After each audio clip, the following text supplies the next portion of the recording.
Oke, Bismillahirrahmanirrahim. Assalamualaikum warahmatullahi wabarakatuh. Jumpa lagi dengan saya. Kali ini kita akan melanjutkan pelajaran kita, yaitu mengenai gelombang.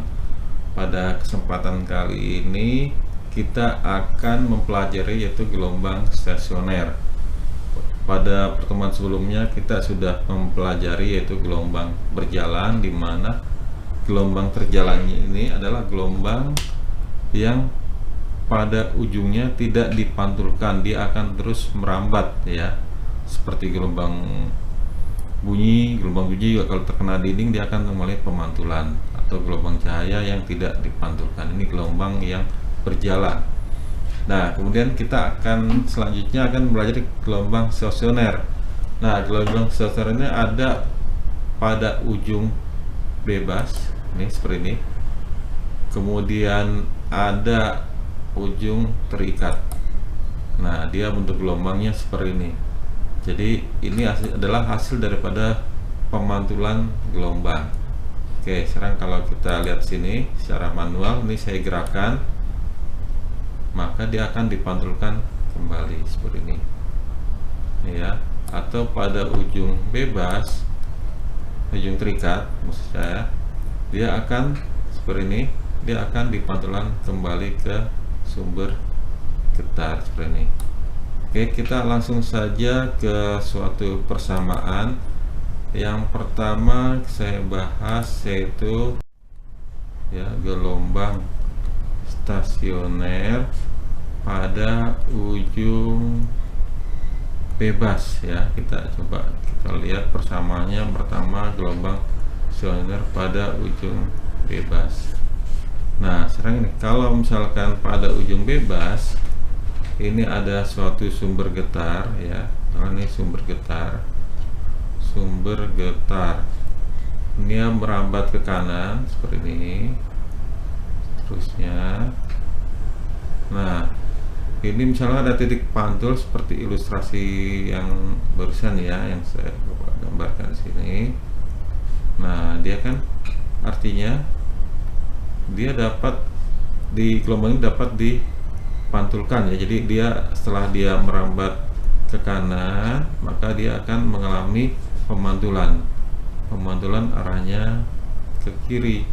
Nah, ini diilustrasikan seperti ini. Nah, jadi seterusnya, atau dia merambat. Nah, ini trik pantulnya seperti ini ya. Oke, biar lebih jelas ini kita lihat aplikasinya di sini. Nah, untuk ujung bebas ya, kayak ini digetarkan. Nah, dia naik kemudian akan mengalami suatu pemantulan. Oke, misalkan di sini kita ambil misalnya sumber getar ini titik O. Kemudian panjang tali ini misalkan panjangnya adalah L ya. Panjangnya ini sampai sini adalah L. Panjang tali L. Misalkan kita ambil suatu titik pengamatan di titik, karena titik pengamatannya titik P ya, karena ini titik P di sini. Titik P ya. Atau jaraknya adalah XP ya, jaraknya titik dari sumber getar ini ke sini adalah jaraknya XP. Nah, sedangkan dari titik pantul ke titik pengamatan, karena ini jaraknya adalah X, Nah, maka secara persamaan gelombang, kalau persamaan gelombangnya itu adalah Y sin apa nih? A sin omega T min K kali X gini ya. Seperti ini persamaan gelombangnya. Kalau dia berada di titik P, ini titik P ya, maka di sini X-nya adalah X di P. Sementara coba kita lihat dari titik pantul ini adalah jaraknya X ya. Dari titik pantul ini jaraknya X. Ini pantul sini jaraknya X. Nah, maka hubungannya dengan titik X kita bisa tuliskan bahwa Y di P adalah A sin omega T min K. Nah, ini XP nya ini harus kita cari. XP nya ini kalau lihat dari untuk gelombang datang berarti jarak XP ya, dari sebelah sini saya bedakan warnanya, maka sini jarak XP nya ya, XP nya kurang tebal, saya tebalkan ya, XP sama dengan L min X ya, gini ya.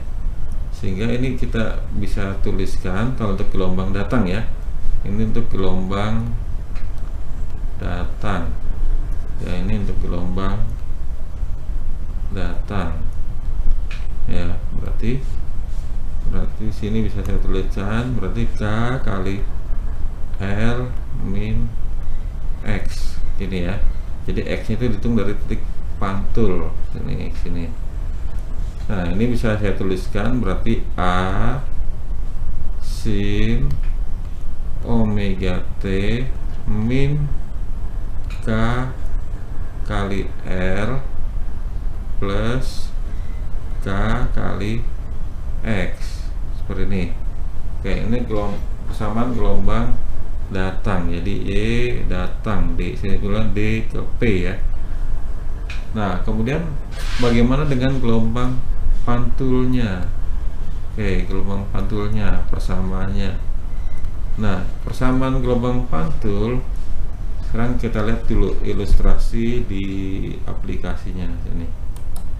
Nah, persamaan gelombang pantul, jadi begitu dia mengenai dinding dia akan dipantulkan mengenai ujung bebas ini ya, dia akan dipantulkan seperti ini. Nah, ini sebenarnya ya, ini adalah gelombang pada ujung bebas, cuman arahnya di gelombang yang merambat ke kanan, cuman arahnya yang dibelokkan, sehingga persamaannya ya tetap juga sama-sama dengan gelombang sebelumnya. Jadi persamaannya Y ya, pantul saya simbolkan PP ya, saya simbolkan PP sama dengan A sin omega T min K X di P. Tapi karena dia adalah gelombang pantul, maka XP nya di sini sama dengan, nah berarti XP nya, jadi setelah dia datang sini pantulkan sini, berarti adalah L plus X. Paham ya? Jadi persamaannya tetap pakai persamaan omega T min KX ya. Nah, sebelumnya kan kita sudah sepakat bahwa persamaan gelombang merambat ya, persamaan gelombang merambat itu persamaannya, saya geser dulu nanti sebelah sini. Persamaan sebelumnya kita sudah sepakat bahwa persamaannya adalah Y sama dengan A sin omega T min KX dan Y sama dengan A sin omega T plus KX. Nah, kedua persamaan ini kita sudah lihat kalau yang atas ini dia merambat ke kanan, sedangkan ini dia merambat ke arah kiri.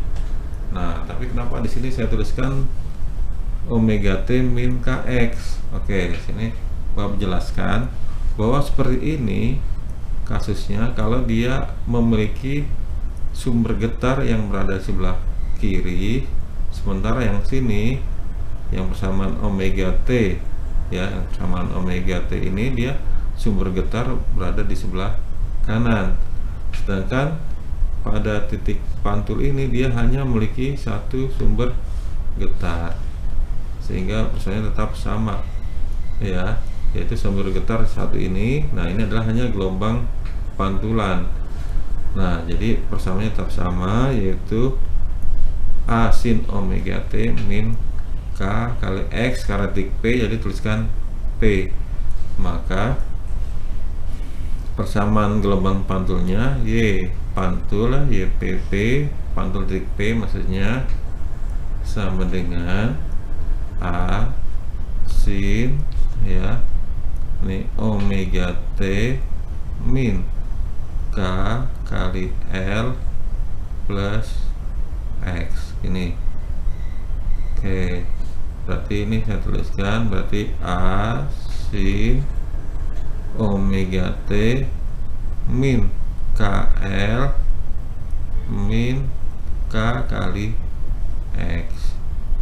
Nah, kedua gelombang ini ya, gelombang datang dan gelombang pantul ini ya bisa dipadukan ya, mengalami gelombang stasioner apabila terjadi perpaduan ya. Jadi gelombang stasioner dia akan terjadi superposisi gelombang ya, posisi gelombang atau perpaduan gelombang, di mana Y-nya adalah Y gelombang datang ditambah Y gelombang pantul ya. Jadi ini misalkan yang gelombang datang ini kita sebut sebagai persamaan pertama, yang gelombang pantul ini kita sebut persamaan kedua. Maka sini bisa kita lihat bahwa jumlah daripada atau superposisi dari gelombang datang gelombang pantul saya tuliskan sebagai A sin ini omega T min KX min KL ya plus K kali X ya ditambah A sin nih omega T min KL min KX ini ya. Oke. Nah, ini kan kita bisa lihat dari persamaan matematiknya, kan sebelumnya mungkin saya tidak bahas ini ya. Jadi kalau lihat dari persamaan matematiknya, persamaannya misalkan sin A tambah sin B kenapa 2 sin A tambah B per 2 kali cos A min B per 2 seperti ini ya. Oke, ini seperti ini. Jadi yang sebelah sini, yang sebelah kiri ini adalah A, yang sebelah kanan ini adalah B. Nah, maka ini bisa saya tuliskan persamaannya berarti 2 karena depannya adalah variabel A, berarti 2A berarti sin A tambah B, berarti ini ditambahkan nih ya, tambahkan nih berarti jumlahkan berarti 2 omega T min 2 KL ya dibagi 2, ini jumlah ya. Nah, terus cos selisihnya berarti A min B, omega T nya habis, KL nya habis, sisa A min B, sisa KX ya sisa KX kan plus min jadi sisa KX, jadi 2 KX per 2 seperti ini ya. Oke, supaya masih kurang paham ya, saya paham gini, misalkan A plus B berarti sini omega T min KL plus KX, berarti B nya omega T min KL min KX. Nah ini kita jumlah berarti ini habis ini jumlah berarti kan bisa ini 2 omega T min 2 KL ini habis ya nih. Sedangkan kalau A min B berarti omega T min KL plus KX, terus B nya omega T min KL min KX. Nah ini dikurangi berarti ini habis sisa min jadi plus, jadi bisa plus 2 KX. Nah seperti ini ya, dapat dari situ.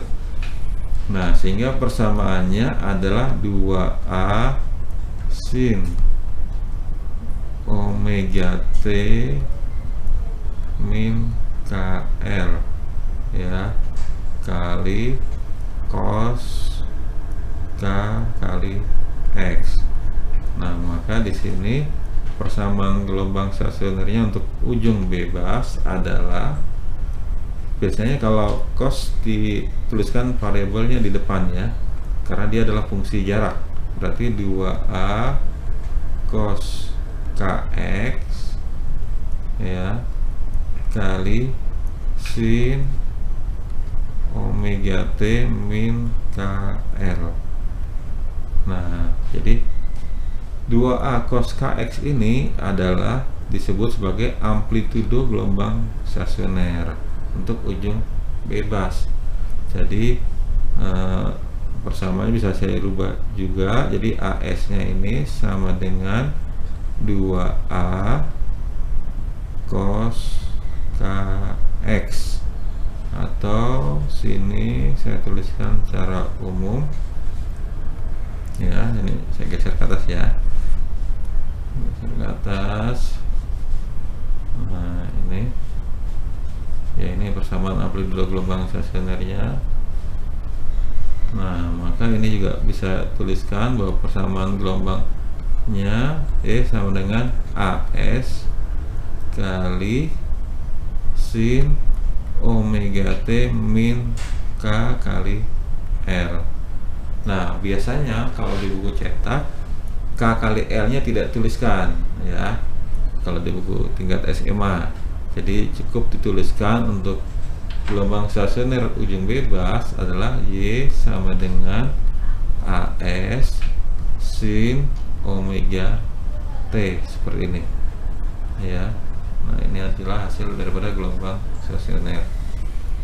Atau kalau dituliskan secara lengkap ya, persamaannya adalah sini tuliskan Y sama dengan 2A cos KX sin omega T.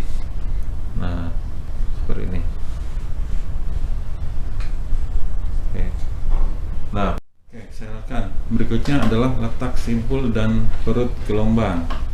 Nah jadi kalau untuk ujung bebas, misalnya ini adalah sumber getar ya, kita akan menentukan di mana letak simpul dan perut gelombang. Jadi kalau pada ujung bebas ini ada gelombang datang, kemudian sini ada merambat ke ini ya, menuju titik pantul. Nah kemudian misalkan dipantulkan seperti ini ya, ini gelombang pantulnya. Maka di sini kan bisa dilihat ya bahwa terdapat perut gelombang di sini. Ini terdapat simpul gelombang, perut gelombang, simpul gelombang ya, perut gelombang. Sini ada simpul gelombang ya. Jadi kalau perut itu berarti amplitudo yang terbesar ya, seperti ini ya. Jadi kalau ini sambil ini titik tengahnya sini, nah ini perut gelombang itu berarti dia amplitudo terbesar. Oke, sekarang kita tentukan pertama letak simpul gelombang. Simpul gelombang ujung bebas. Ya, letak simpul gelombang ujung bebas. Nah, untuk ujung bebas ini simpul pertama di sini terletak nih. Ini simpul pertama di sini. Jaraknya kita bisa lihat di sini berapa? 1/4 lambda ya. Jadi simpul pertama itu adalah di angka 1/4 panjang gelombang. Simpul kedua sini. Jadi kalau ini 1/4, kalau ini berarti 2/4, berarti ini 3/4 lambda. 3/4 lambda, berarti ini simpul kedua di 3/4 lambda. Kemudian ada simpul ketiga di sini. 3 sini nih. Berarti kalau lihat angkanya di sini kan ini 1/4, 2/4, 3/4, 3/4, terus 4/4 ya, terus 5/4 lambda. S3 berarti 5/4 lambda. Nah, maka untuk simpul ke N ya, titik simpul ke N, jaraknya adalah, kita lihat polanya, ini angkanya 1, 3, 5, berarti kan bilangan ganjil ya, 1, 3, 5. Ini per 4 nih, ini per 4 tetap, berarti simpul ke 1, 1, simpul kedua 3, simpul ketiga 5, berarti deretnya adalah 2n-1 ya, 2n-1/4 lambda. Jadi n nya dimulai dari angka 1, 2, 3 seterusnya. Sedangkan kalau untuk letak perut gelombang ya, letak perut gelombang ya, letak perut gelombang, letak perut gelombang ini perut pertama ya. Perut pertama ini di titik 0 ya. Kenapa? Pas dia tepat di titik pantul ya. Terus perut kedua di sini ya, jaraknya dia dari sini kan lihat ya, kalau ini kan berarti setengah lambda, setengah lambda. Jadi perut kedua ini adalah setengah lambda. Perut ketiga lihat dari sini, berarti ini ya, ini perut ketiga sampai sini, setengah tambah setengah berarti lambda. Perut keempat sama dengan, berarti perut keempat sini berarti 1/2 lambda atau 3/2 lambda. Nah, ini bisa kita tuliskan supaya terbentuk deret kan, lambda sama ada 2/2 lambda. Maka untuk perut ke N pada ujung bebas, jadi P ke N dimulai dari angka 0, 1, 2, 3, berarti apa? N-1 ya per 2 ya, deretnya kali lambda. Jadi N nya itu dimulai dari angka 1, 2, 3 dan seterusnya.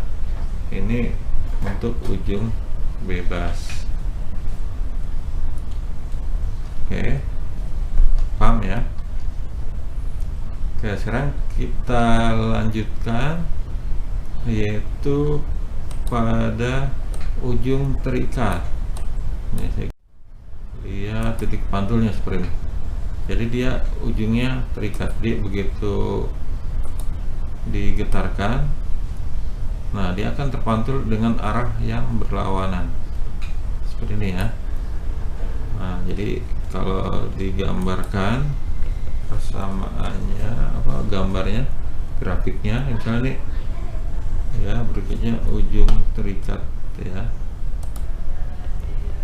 Jadi untuk ujung terikat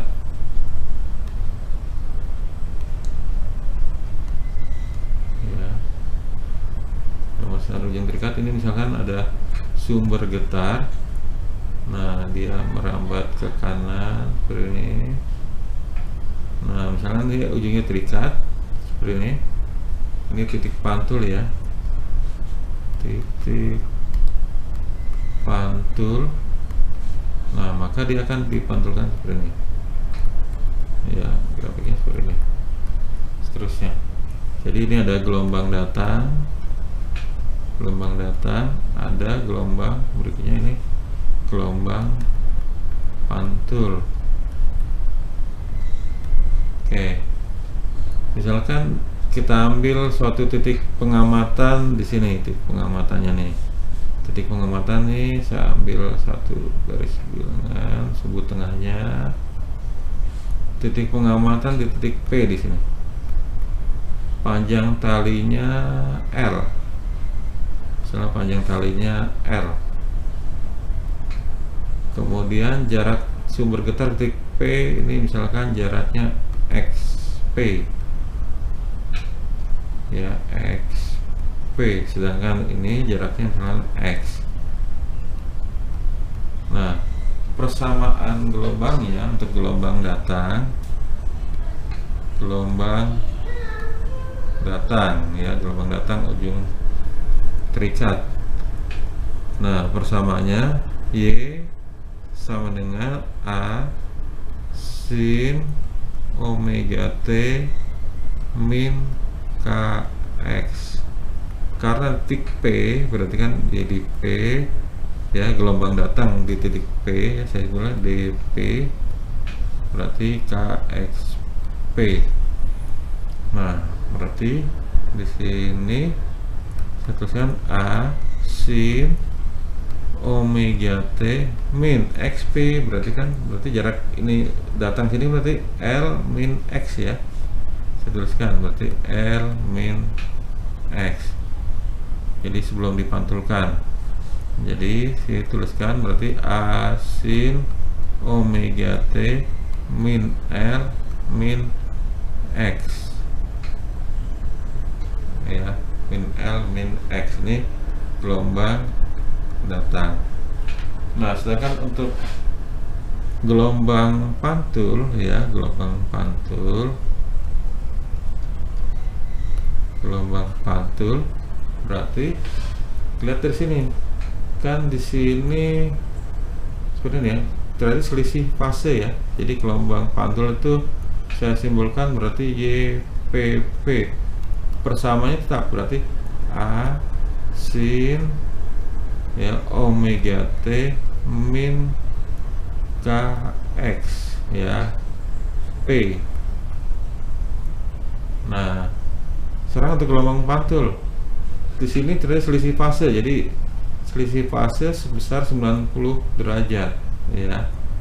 Atau kita lihat setelah dipantulkan dia arahnya ke bawah ya, arahnya ke bawah. Jadi ini saya tuliskan sih min ya, min ya A sin omega T min KXP. Kenapa? Karena dia setelah dipantulkan dia arahnya ke bawah. Maka gelombang pantulnya tuliskan min A sin ya omega T min K. Nah, XP nya, jadi kalau XP nya itu kalau pantul kan berarti dia gelombang merambat ke sini dulu, kemudian ke titik sini, dibelokkan gini ya. Berarti XP nya adalah L plus X. Saya tuliskan nih L plus X. Warnanya hampir sama, berarti L plus X ini. Atau saya tuliskan berarti min A sin ya omega T min KL min K kali X. Ini persamaan gelombang pantul. Jadi sini bisa saya tuliskan kan, kalau kita ingat persamaan sin kan berarti min sin theta, kenapa? Sin min theta sama aja kan ya.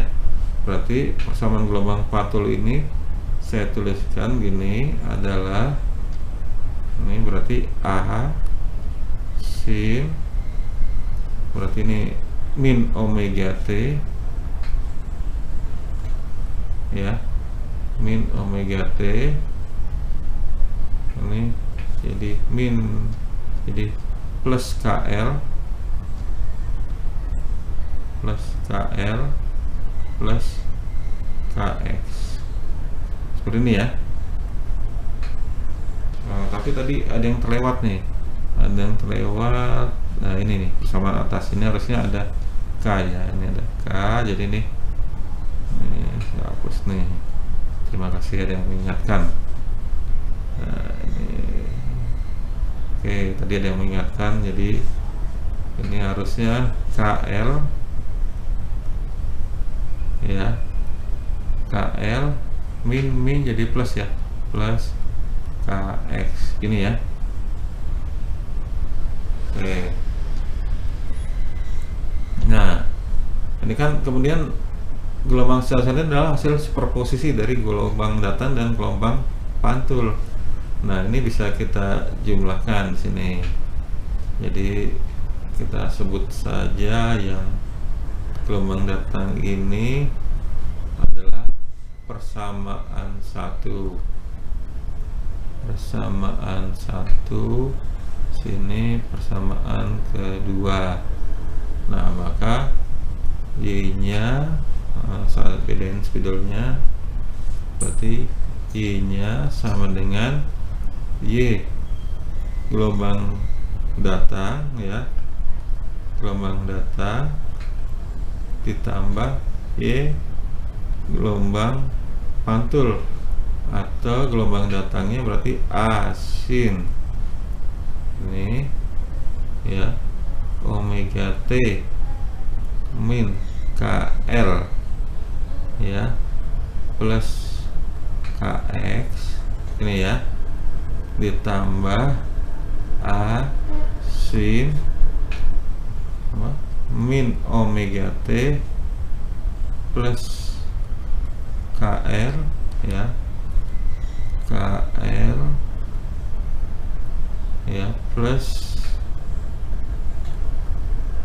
K kali X ya. Coba kita lihat persamaan sebelumnya, salah nggak? Coba persamaan sebelumnya. Oke ya, oke kita lanjut ya. Nah, berarti kan dari sini kita bisa lihat dari aturan sin, kalau misalkan yang ini adalah A, ini A, yang sini adalah B, maka tuliskan bahwa sin A tambah sin B sama dengan 2 sin A plus B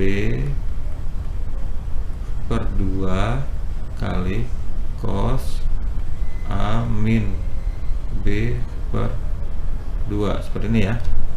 Oke, kita coba masukkan ke dalam persamaan di atas. Jadi Y sama dengan 2A ya, 2A sin ya, harusnya 2 sin ya, karena ada variabel A jadi 2A sin A tambah B, berarti ini tambah ini, berarti ini tambah habis, KL habis, berarti sisa KX gitu ya, sisa KX ya, cos. Nah, berarti A min B ini kurang ini, berarti ini omega T, ini KX, jadi KL, jadi omega T min K kali L. Nah, jadi persamaannya adalah Y sama dengan 2A sin ya KX. Kalau di buku cetak biasanya nilai KL diabaikan ya, jadi langsung tuliskan sebagai cos omega T. Nah, di sini kita akan mendapatkan persamaan amplitudo superposisi. Jadi besarnya amplitudo superposisinya adalah AS adalah 2A sin KX. Nah, ini untuk gelombang Schwarzschild ujung tetap ya. Nah, jadi kenapa ini diambil sebagai gelombang superposisi? Karena dia hanya mengandung variabel daripada X, jarak ya, bukan fungsi waktu. Kalau fungsi jarak berarti kita dapat tentukan jaraknya secara langsung ya. Nah, atau persamaan gelombangnya, ya ini amplitudo superposisinya. Nah, atau kemudian persamaan gelombangnya bisa saya tuliskan di sini, berarti Y sama dengan untuk ujung terikat ya, berarti AS kali cos omega T. Nah, ini ya persamaan gelombangnya. Oke, sekarang kita lanjutkan ke letak simpul dan perut pada ujung terikat. Saya geser dulu ya, letak simpul dan perut pada ujung terikat.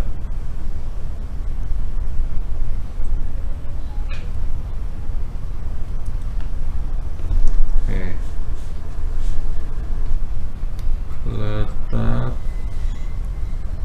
simpul dan perut gelombang pada ujung terikat. Mudah-mudahan terbaca tulisannya.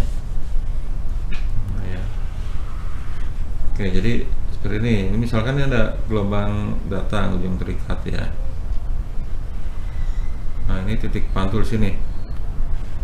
Titik pantul. Nah, dia kan gelombang dipantulkan gini.